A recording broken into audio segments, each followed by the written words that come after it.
আসসালামু আলাইকুম। আজকে আমি তৈরি করে দেখাবো থানকুনি পাতা ভর্তা। প্রথমে একসাথে করে 2টা রসুন, আদা কুচি আর জিরা ব্লেন্ডারে জারে দিব।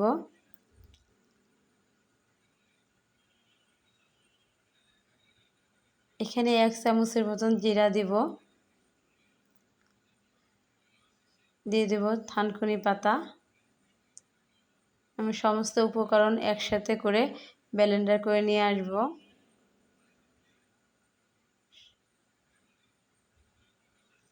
থানকুনি পাতার অনেক গুণ, যে গুণের কথা বলে শেষ করা যাবে না।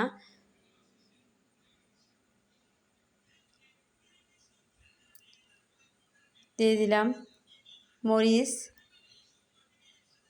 প্রায় 6টার মতন মরিচ দিয়ে দিলাম, কাঁচা মরিচ ব্লেন্ডার করে নিয়ে আসলাম।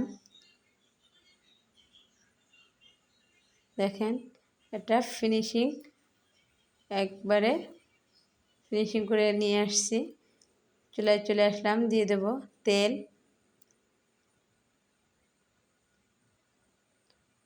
প্রথমে পেঁয়াজ কুচি দিব,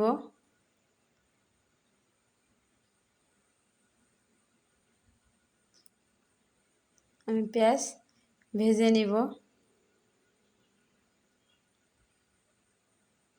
ভালোভাবে ভেজে নিব।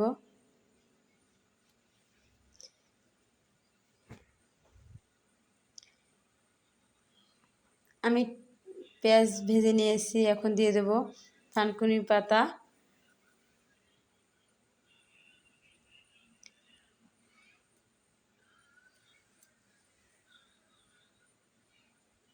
দিয়ে দেব স্বাদমতো লবণ, দেব হলুদ গুঁড়া 1 টেবিল চামচ,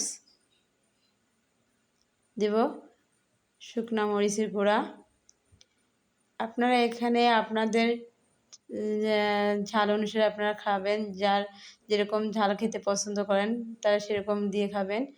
আমরা একটু বেশি দিয়েছি, যাতে একটু ঝাল ঝাল হলে এই থানকুনি ভর্তাটা খুব মজা লাগে।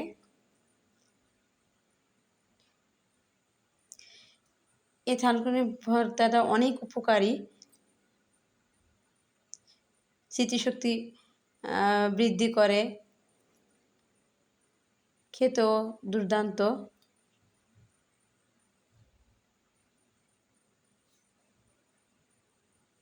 ভালোভাবে ভেজে নিতে হবে যাতে কাঁচা ভাবটা না থাকে।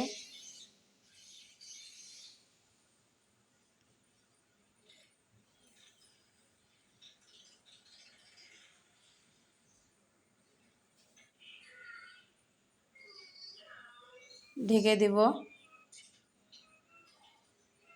অনেকটা শুকায় গেছে, দেখেন।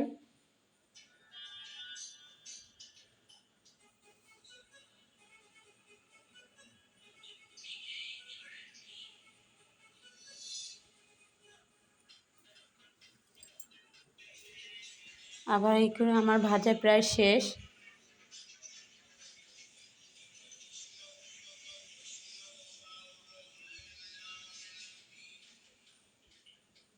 দেখেন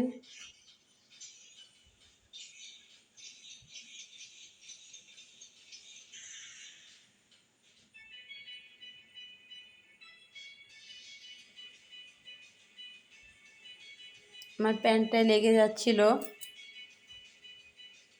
কত সুন্দর হয়েছে দেখেন, খেতেও খুব স্বাদ হয়েছে। আল্লাহ হাফেজ।